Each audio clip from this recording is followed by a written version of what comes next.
Section 2 of the Metamorphosis begins largely like the first, with Gregor waking up.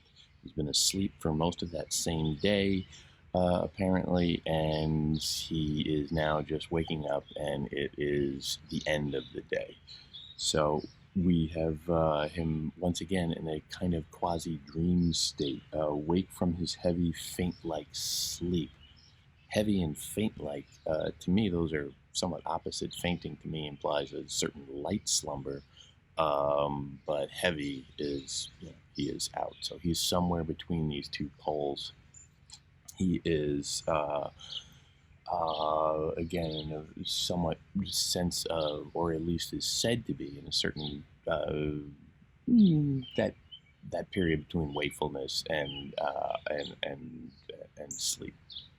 And yet we were once again also told he felt sufficiently rested and restored, which works essentially the same as the declaration of the first paragraph in the first section of saying it was not a dream, just clarifying for the reader that you cannot hide in, oh, he's just all delirious, he's just, kind of hazy, he's been working too hard. No.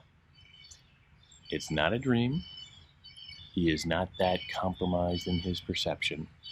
He is still a bug. But he has to get used to this new normal. He is waking up and realizing, okay, what is it? And he, in that first paragraph, he takes stock of what's going on. He has an ache in his left side. He has a wounded leg that now trailed lifelessly behind him.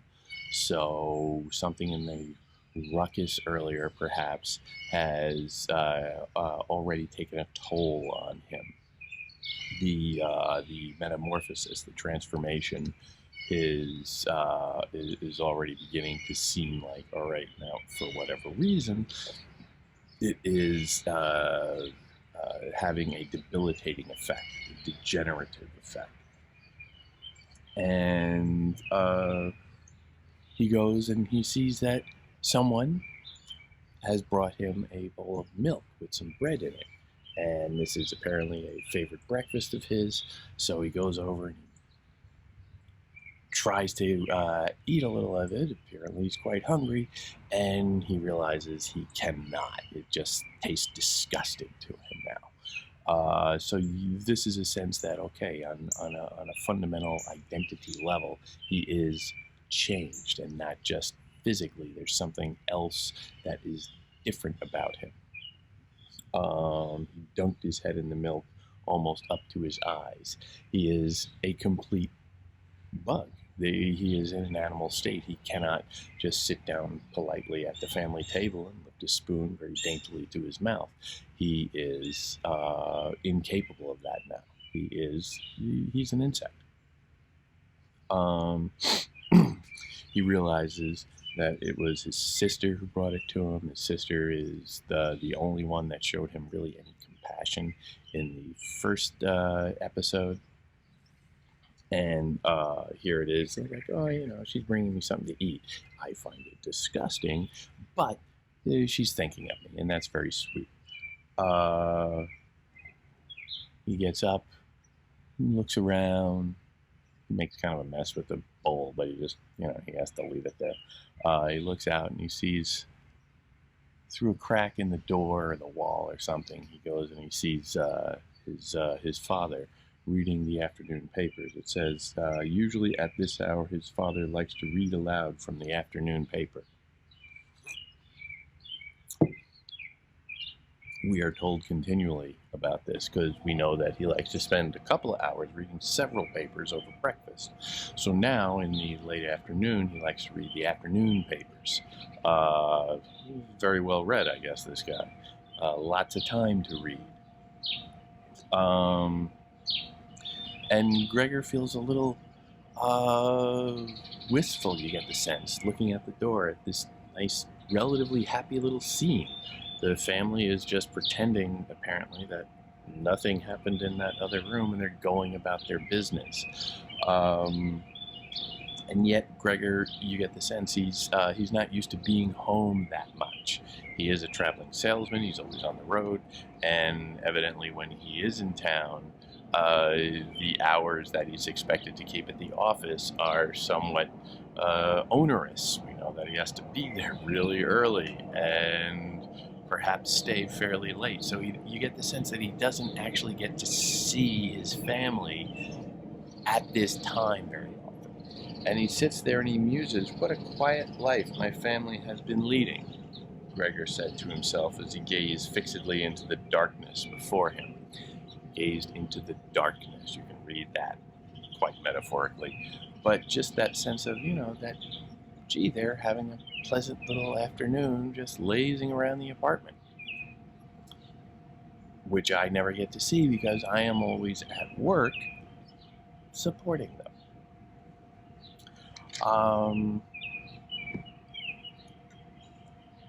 He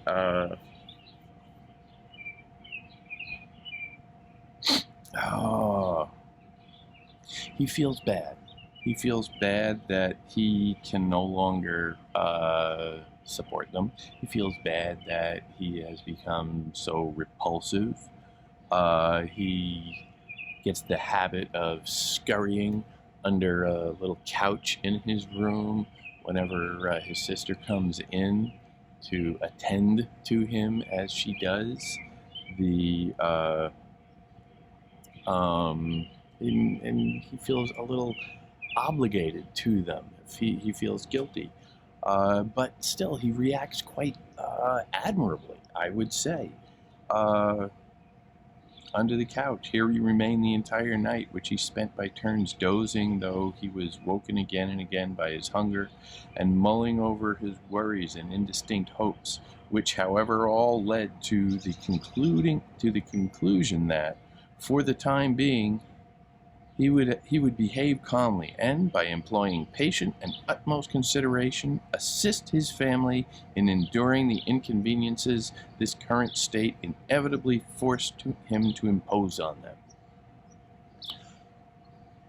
The inconveniences that his state has forced him to impose on them. They're the victims in this. Can you imagine a more selfless reaction? And think about that word, selfless. As he is out working for the family, as he is out denying any sense of pleasure to himself, he is supporting his family. He has denied his self. He has no self. He has sacrificed his self. His individual identity is now only a function of their comfort, their survival, sure, but they seem to have a nice apartment. They have a maid. It's a comfortable living, and this is all through him and his willingness to go do this job that is clearly not much fun. But this is his reaction. I must be patient and considerate to assist my family. That's remarkable. The sister comes back in and realizes, he didn't eat the milk and he left kind of a mess. So what's going on here? And he is hiding under the little couch. And she goes and she decides, well, all right, I'll get this out of here. She picks up the bowl. We're told very specifically she picks it up with a rag because, well, that big bug ate it or ate from it, might have touched it. Her brother. So she picks it up with a rag. So she's showing kindness and consideration, and really the only one concerned about him and his needs at all. But still, there's that revulsion. And then she brings back in a little alternative menu. And you could see that, she's actually quite a smart young woman. she comes in with a variety of options for him, from, like some rancid cheese, some old rotten vegetables, the bones from a meal they had had the night before, various offerings of garbage. You get the sense of there's a bit of a scale of garbage as to how foul it is, but it's all garbage. And she goes and she lays it out for him, and then, leaves, and very distinctly locks the door.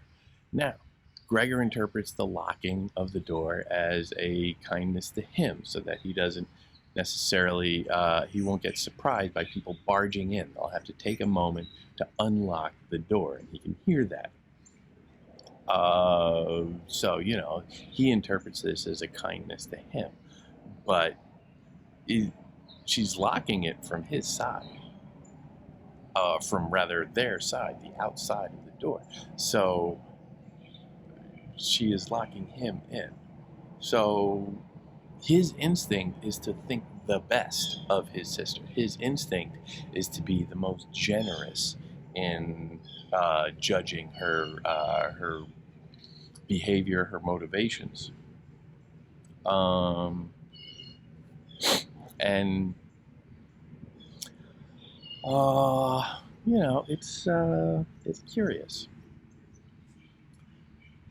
And we're told about this being the new normal. We're told about how this is the new routine. He hides under the couch when people come in. He arranges a little sheet that drapes over the side because he doesn't quite fit under the couch, and parts of him stick out. So they get a sheet on the couch, and he can sort of hide under the couch with the sheet dangling down. He can be more or less out of sight because he knows he repulses them.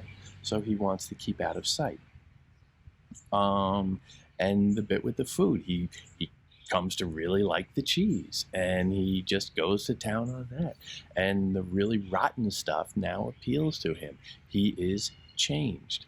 And again, this is one of those little details that you get the sense that, Kafka did his homework. But we're told, okay, this is the new reality. This is the reality they're dealing with. They're not objecting to it. They're just trying to go along and make the best of it. We're told that the feeding happens. This is how Gregor now received his food each day. So you're not sure exactly how much time has passed at this point, but time is passing. Once in the morning when his parents and maid were still asleep, and the second time after everyone had eaten lunch, for his parents would always nap a little afterwards. Oh, isn't that nice? They have time to nap in the middle of the day after sitting around doing the paper all morning.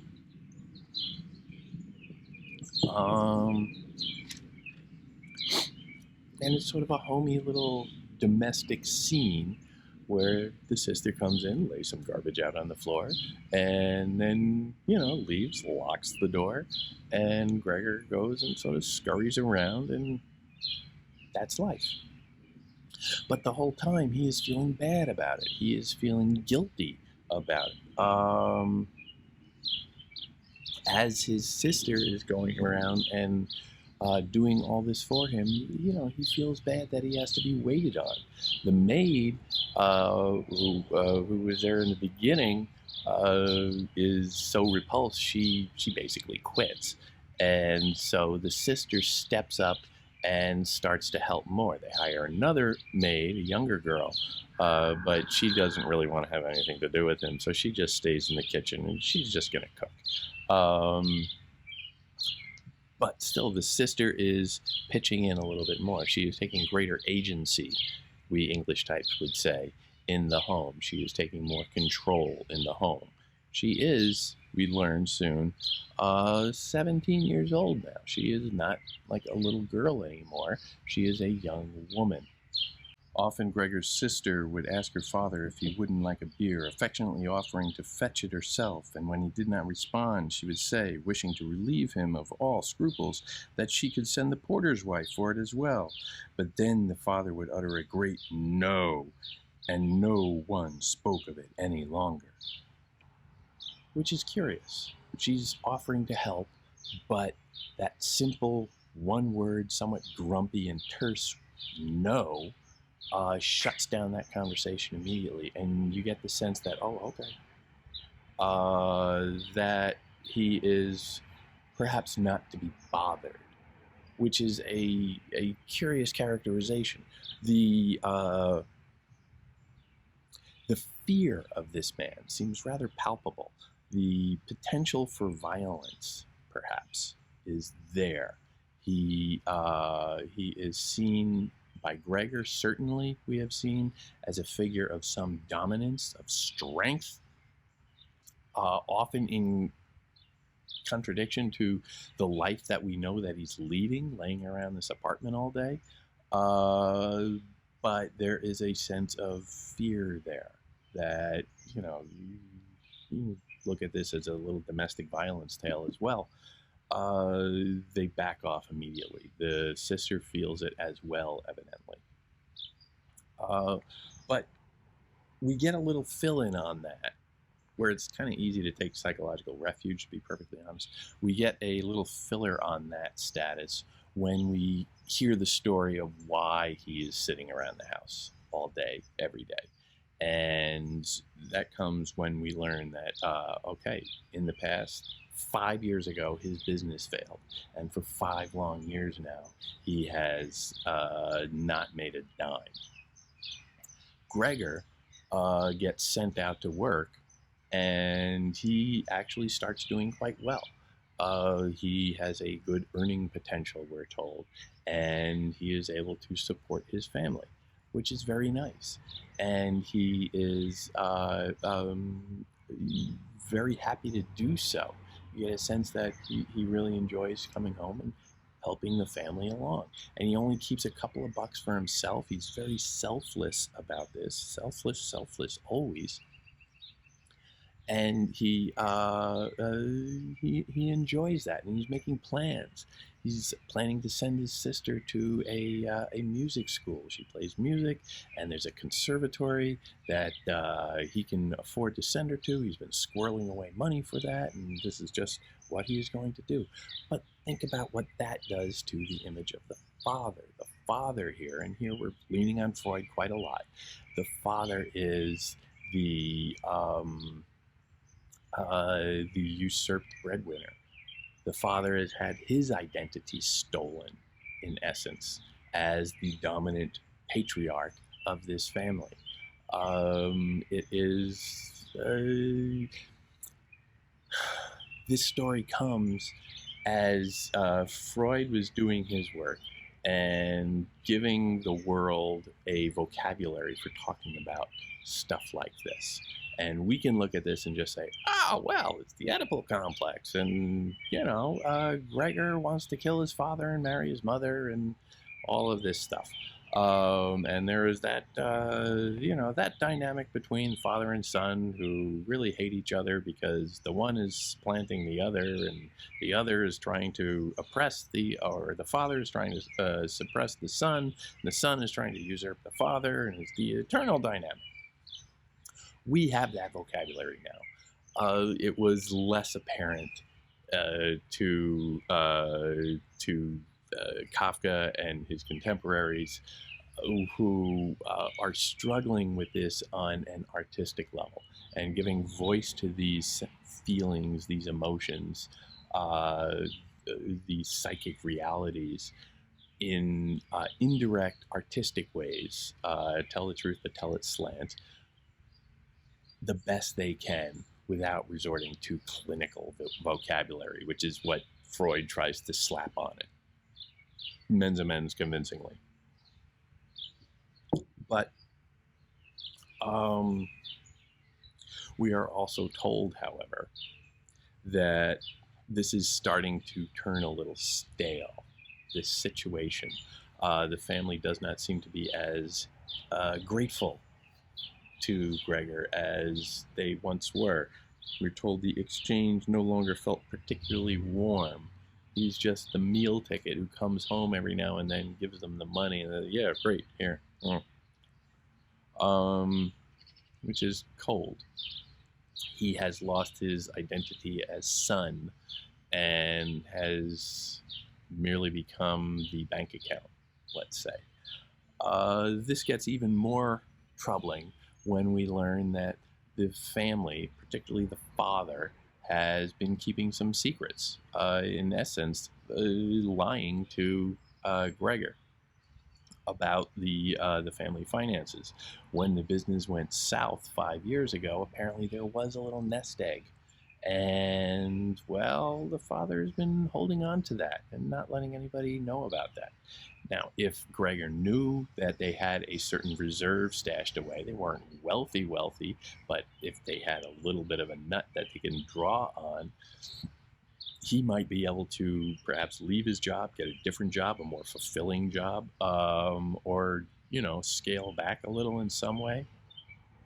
But no, the father does not tell him that. It is a betrayal. It is exploitation. The reaction, of course, from Gregor is guilt. Whenever he would hear,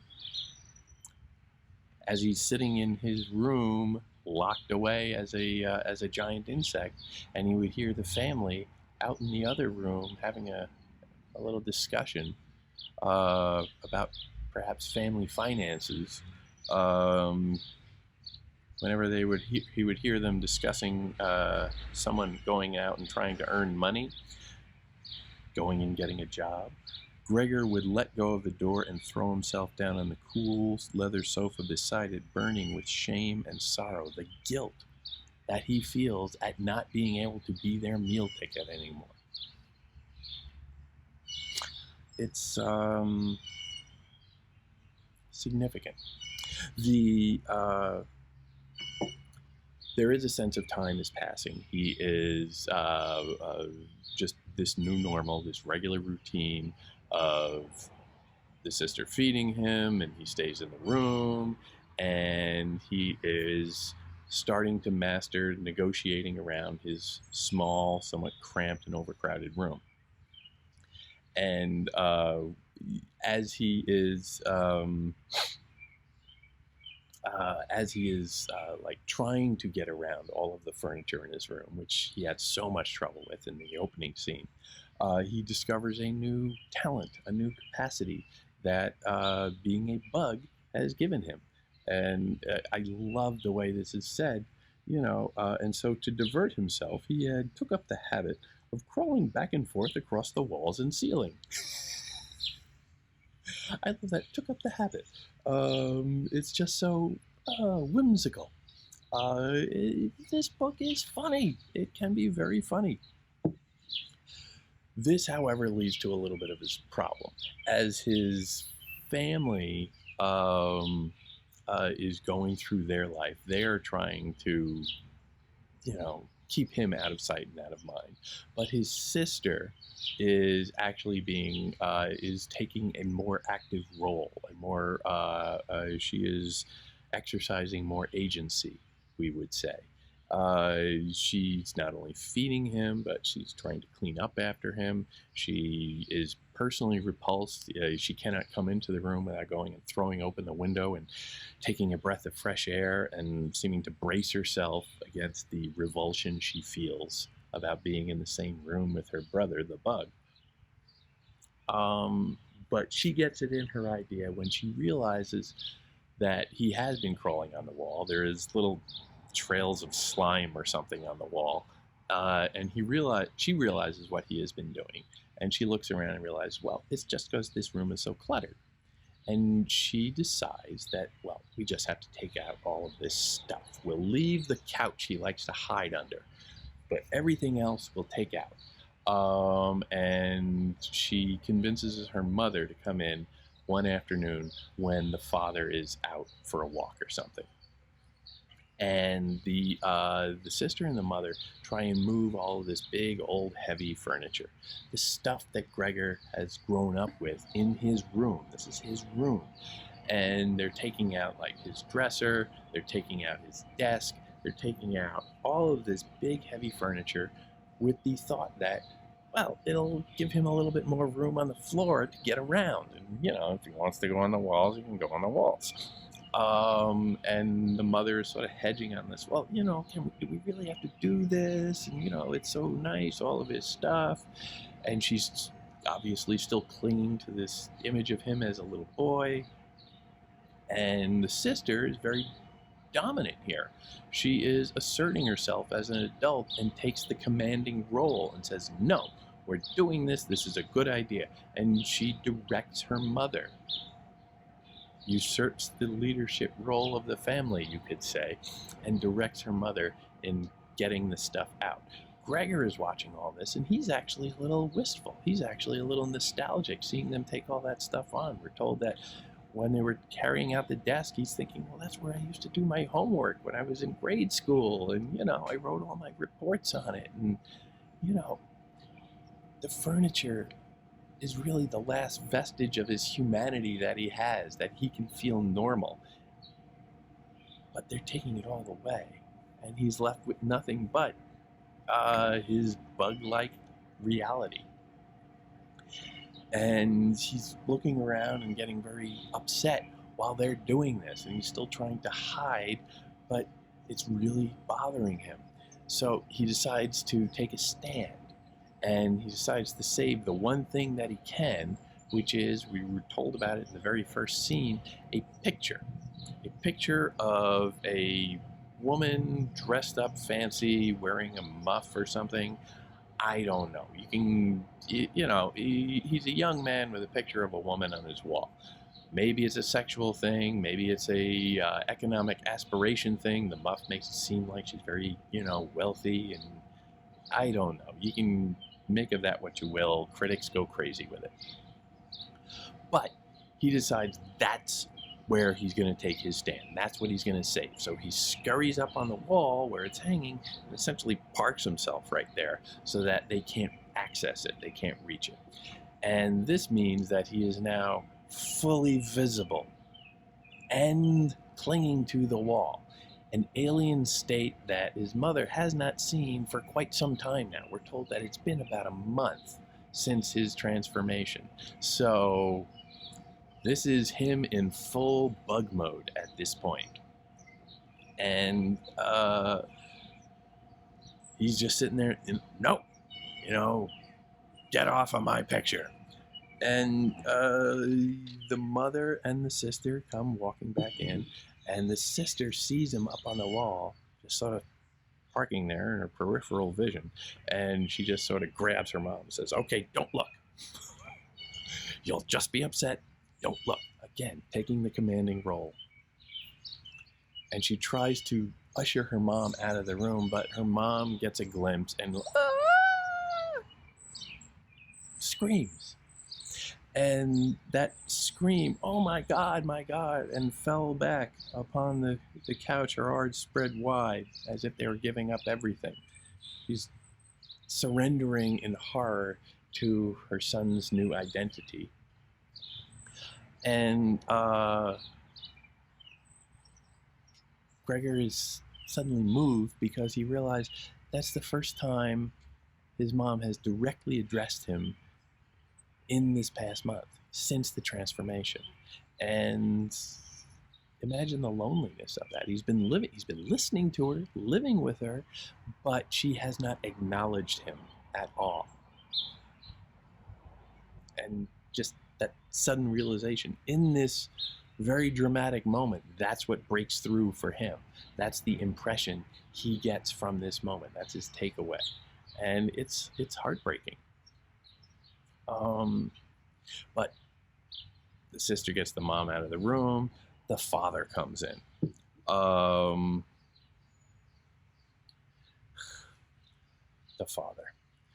father has walked into this room and seen the outrage that his son's presence represents. The affront to the family as a decent, normal, upstanding family in society or whatever.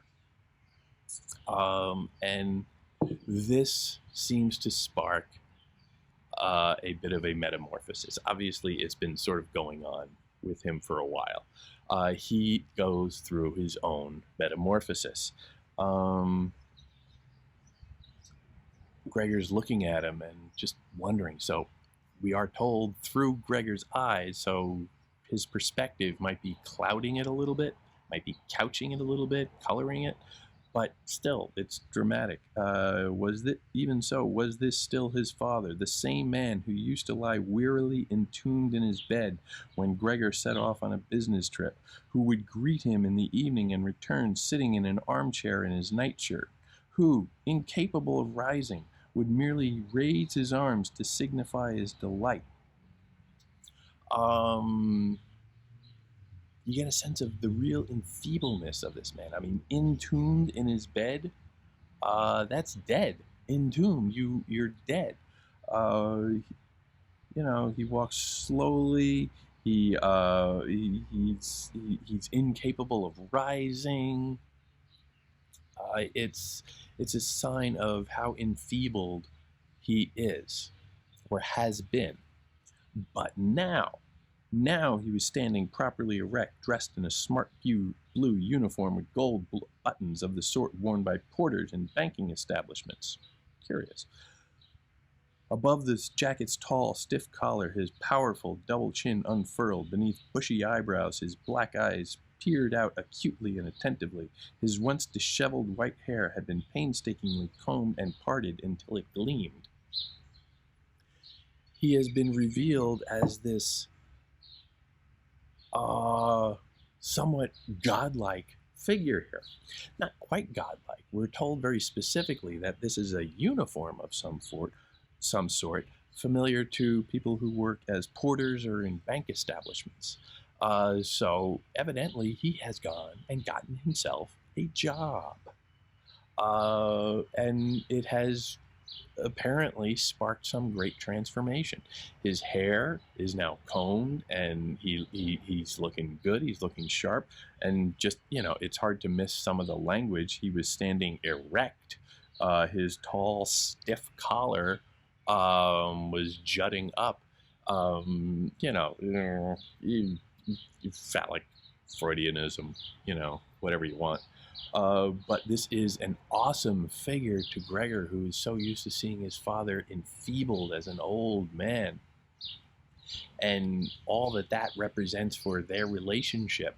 But now the father has resumed his identity as the dominant male in the family, and it seems to leave Gregor somewhat awestruck. And as he is dwelling on this, he becomes aware of the gigantic dimensions of his father's boot soles. You can see that a couple of different ways. You can see it, quite frankly, sexually, because, big feet, whatever.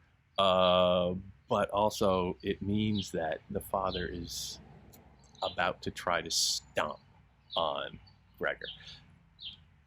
The father is trying to kill his son, quite literally here. And he starts stomping and kicking and thrashing around, and Gregor's there trying to move and avoid him, and scurrying all around, running for his life from his father. And at one point, the father goes back outside the room, grabs a bowl of fruit, and starts tossing apples at him, just trying to peg him. Get out, get out. The hatred, the fury that is unleashed at this moment is just harrowing. And one of them glances off of the exoskeleton on Gregor's back. Another one embeds itself, gets in there just in the right spot between the little chunks of exoskeleton. And you can tell that this is a dramatic moment. The mother comes running in to save Gregor, which is alone a dramatic moment, because it's the first sign that she's actually protective of him. But the way this is described is quite remarkable, because it shows her transformation and rejuvenation as well. Gregor is trying to get under his couch and get away from his father and shun the rage. He caught only a last glimpse of the door to his room flying open, his shrieking sister and his mother running out of the room before her, wearing only a chemise, which is a nightgown. For his sister had undressed the unconscious woman to let her breathe more freely. Then he saw his mother rush to his father's side, her unfastened skirts slipping one by one from about her waist as she ran, saw her stumbling across these skirts as she threw himself at his father and embracing him in perfect union with him. But now Gregor's vision began to fail him. She clasped her hands at the back of his father's head and pleaded with him to spare Gregor's life. She is running almost naked and getting progressively more naked as she goes. And she throws herself into the arms of this man who has just now been revealed to be in full virile mode. It's a sexual image. I mean, in perfect union with him. We are told that. That's drilling down as if you didn't get all of the nakedness clues. The passion of that moment, the unleashed sexuality, both human nature and their own animal nature, their own inner animal nature coming out, perhaps, or at least the mom's. I'm assuming the father reacted. All of this comes up at this climactic moment of shunning the bestial in Gregor. Their humanity has been lifted and essentially released in reaction to his bestial nature. They have stolen, in a way, his humanity, as if there is a pot of humanity available to the family. And, well, when he releases his, they have some more to take. I don't know. But that image is phenomenal. And again, it ends on a sense of warped perception, that expressionist mode of troubling perception that we get with, troubling dreams in the first line to suggest that maybe things are a little out of joint, even though we're told this is not a dream. That can we really trust anything is particularly clear. We're told, he caught only a last glimpse of all of this happening. So it's already sort of been worked on by his imagination, perhaps.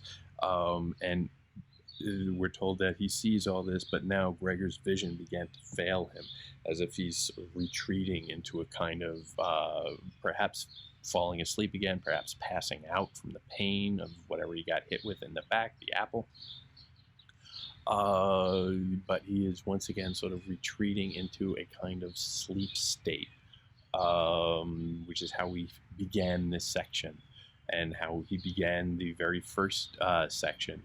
This is almost a death state that he is collapsing into at this moment.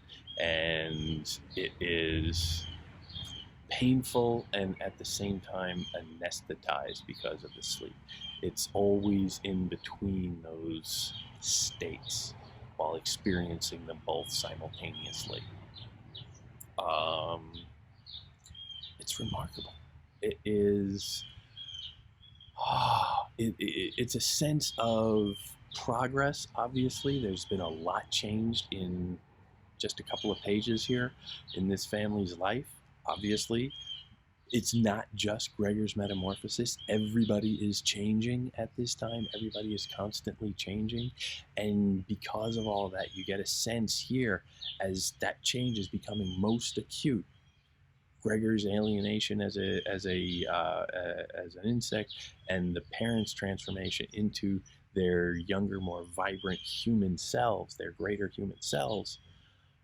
You get a sense of where all this is going. The portents, the foreboding, the warnings. And oof, you can't stop now.